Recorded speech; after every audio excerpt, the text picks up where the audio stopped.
Meeting of the Board of Aldermen to order on Tuesday, March 25th, 2025 at 6 p.m. in the Aldermanic Chamber, which has been duly noticed in two places, including the city's website, in accordance with the requirements of RSA 91A. Tonight, the prayer will be offered by City Clerk Dan Healy, and Alderman GOV will lead us in the pledge to the flag. Almighty God, we have the high honor and the serious duty to manage the affairs of our beloved city. Fill us, O God, with a spirit of unity and understanding, which enables us to face our multiple problems with a serene mind, with justice and charity for all, so that any and all decisions made by us will always be for the betterment and greater happiness of all our fellow citizens. So help us God. Amen.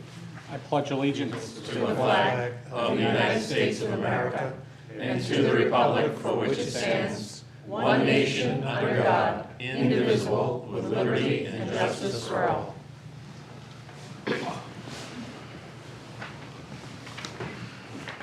Let's start the meeting by taking a roll call attendance, please. Alderman O'Brien. Present. Alderwoman Timmons. Alderman Moran. Alderman Thibodeau. Here. Alderman Govea. Here. Alderman Lopez.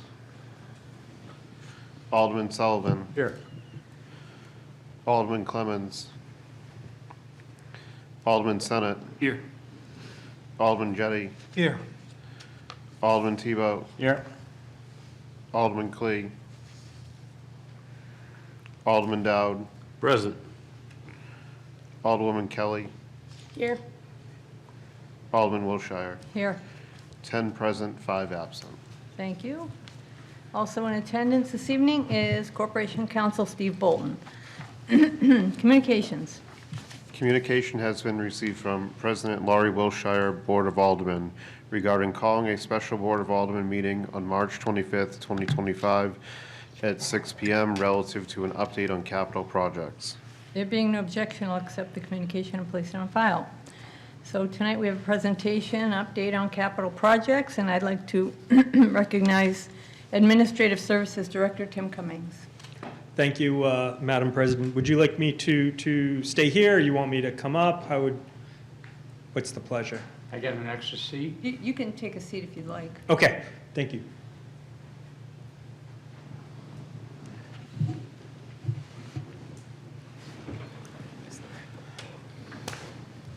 All right, well, good evening, and again, for the record, Tim Cummings, Director of Administrative Services. I am here before you this evening to provide an update and have an ever brief discussion on our capital project planning.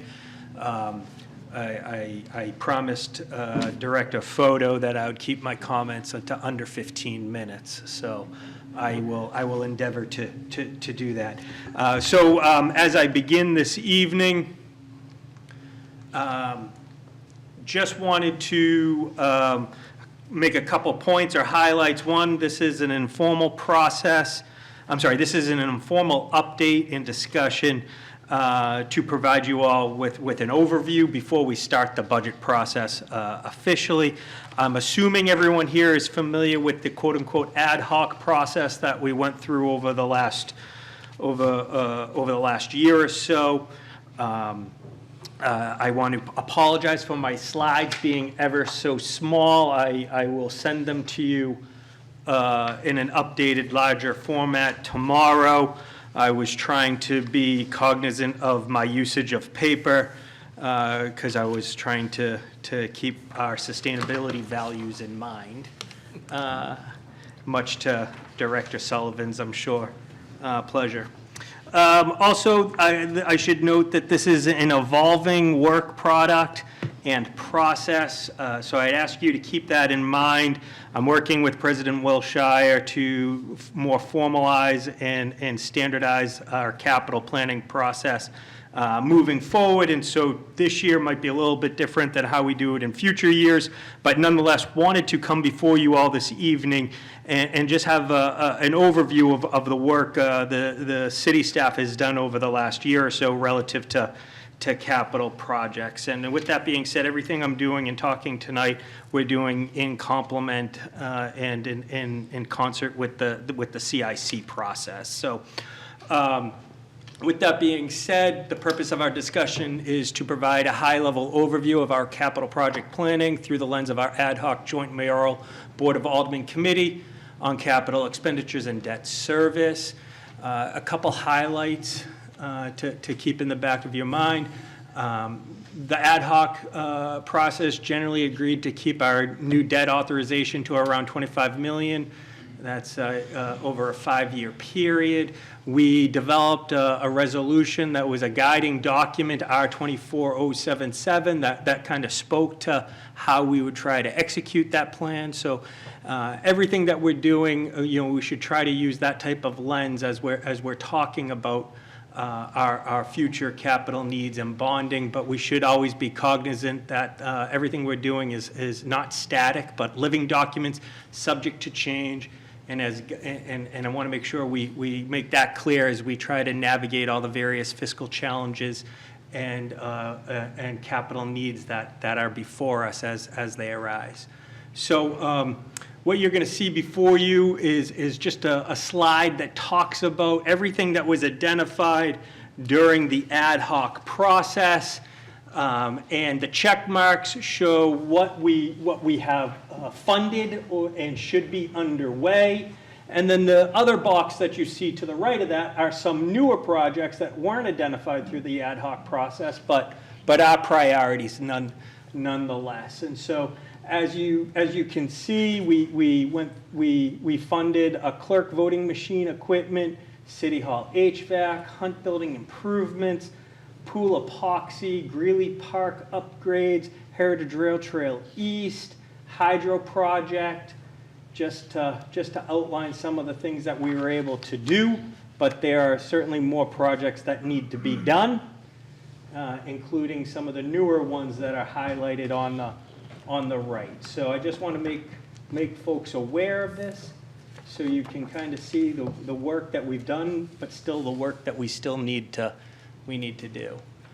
And so we should just keep in the back of our mind that we have capital improvement projects which we fund via cash, and then we have capital improvement projects that we fund through new debt authorization and paid for through our debt service. And so some projects that are on the horizon that I want to make sure folks are aware of.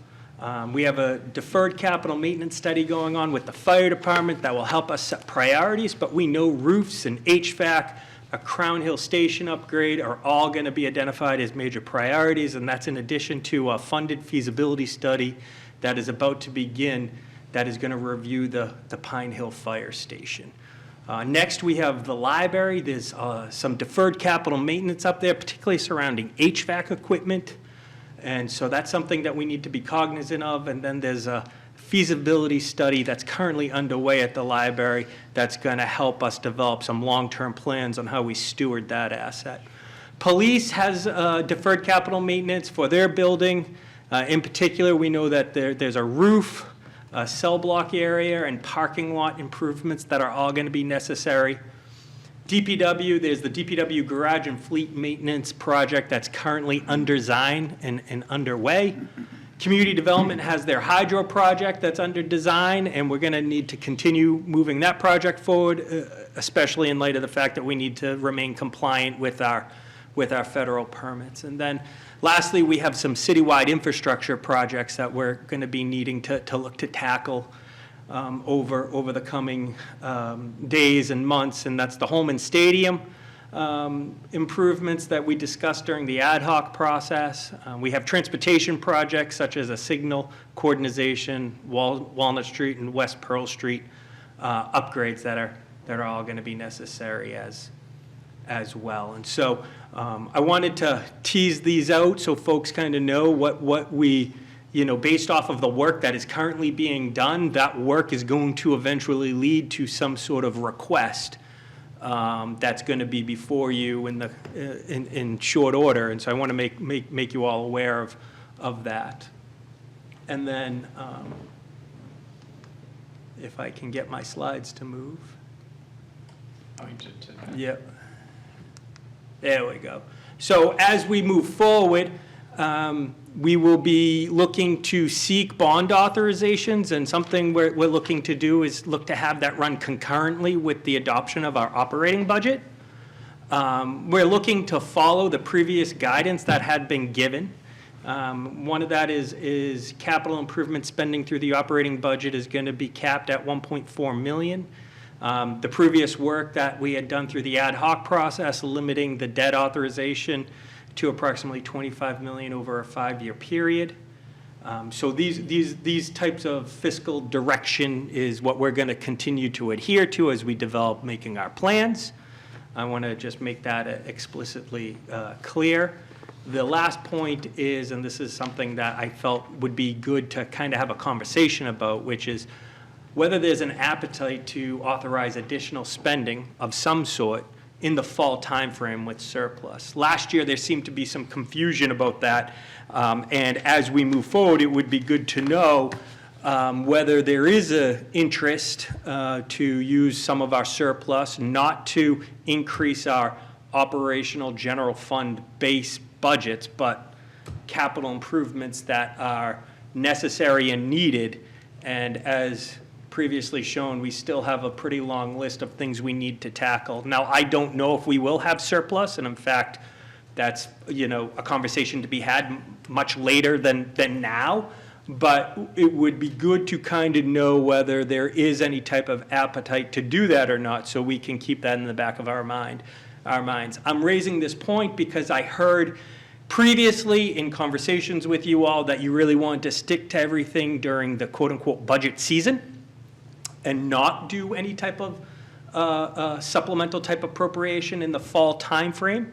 And so with that being said, that obviously means that we need to be very cognizant of the type of authorizations and requests that we are seeking, specifically in light of that $1.4 million cap figure that I referenced at the earlier part of my presentation. So those are just the quick highlights. I want to note that I kept my comments to under 15 minutes. But I did feel that it was important to come before you all, start to point out and tease out the capital needs and the capital project work that the city staff would be looking to execute on over the coming months and years. Thank you, Madam President. Are you up for taking questions, Director Cummings? Yes, thank you. Yes, if time allows. Alderman O'Brien. Thank you. And my question is to Director Cummings. On the police, on the projects on Horizon, do you see fit to mention the current work on the training facility? Yes, but just to note that that's already funded, and we funded that through cash, and so that wasn't necessarily highlighted because that's under construction. Anything that was on that list is just future projects. I'm just looking for the pat in the back, but thank you. Alderman Dowd.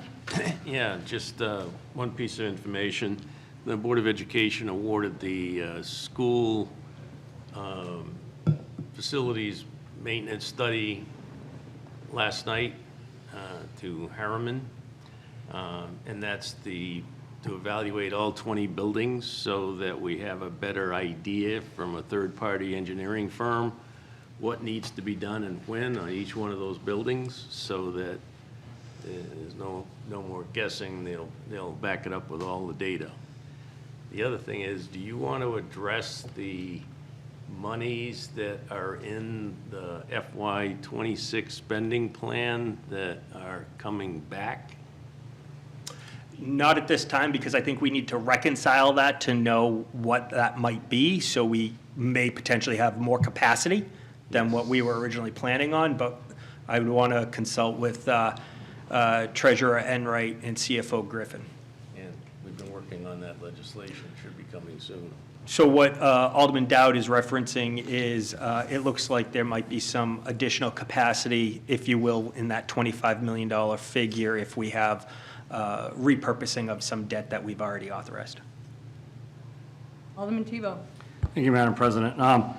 Thank you for coming here, Director Cummings.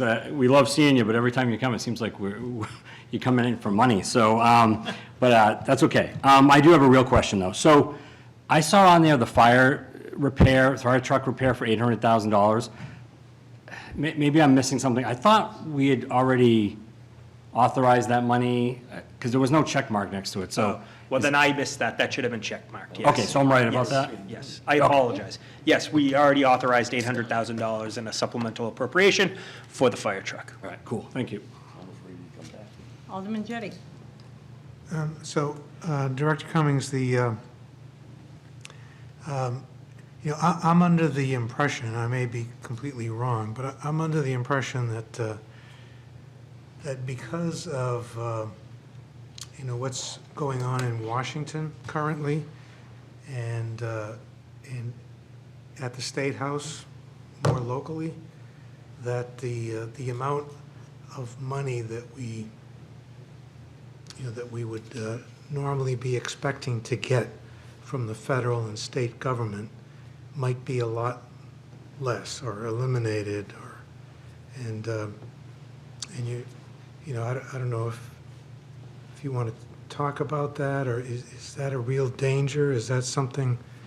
I mean, I'm sitting here wondering about, what can we afford? Can we afford to do any of these things if we're not going to have,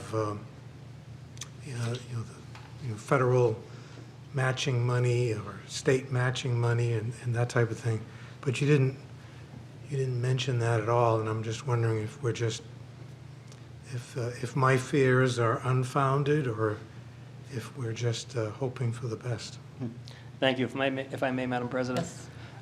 So to answer the question directly, I think I would pick D, all of the above, with everything that you just outlined.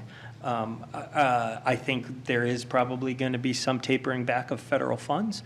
However, everything that I've noted on here is the federal funding that may be limited in the future is a very small slice of the pie that what we're talking about here per se. Now, of course, we try to find other sources of revenue wherever we can, whether that's state or federal funding, or private sector charitable grants or foundations that are giving away various monies and whatnot to contribute to these capital projects. But most of these capital projects would be borne by the Nashua taxpayer in some way, and everything we're doing is predicated on prior guidance that we've worked through here in this room to ensure that we are acting in a very fiscally disciplined manner. If you recall, back at the start of the CIC process, we actually talked about authorizing about $30 million in new debt, because that's what CFO Griffin and I felt was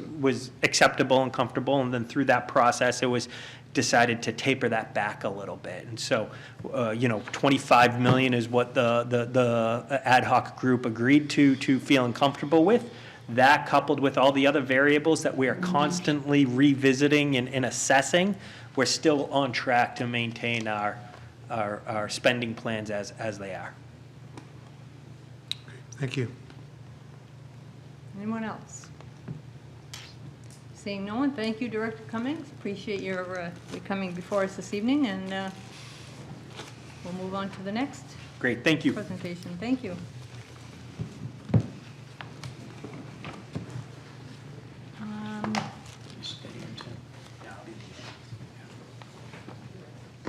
We had this slated for 6:30, right? Yep. Yes. Nah. I can keep going. You don't want those questions. Yeah, we're good. Okay, well, we'll have to wait till 6:30, I guess. Break time. Imagine yes. Technically 2 meetings. Oh, wait, was this part of the same, oh, that's a 6:30. Alderman O'Brien, do I have a motion? Yes, thank you, Madam President. I would like to make a motion that the March 25th, 2025 special meeting of the Board of Aldermen be adjourned. Motion is to adjourn. All those in favor say aye. Aye. Opposed? That motion carries. We are adjourned at 6:20. We'll see you again in 10 minutes.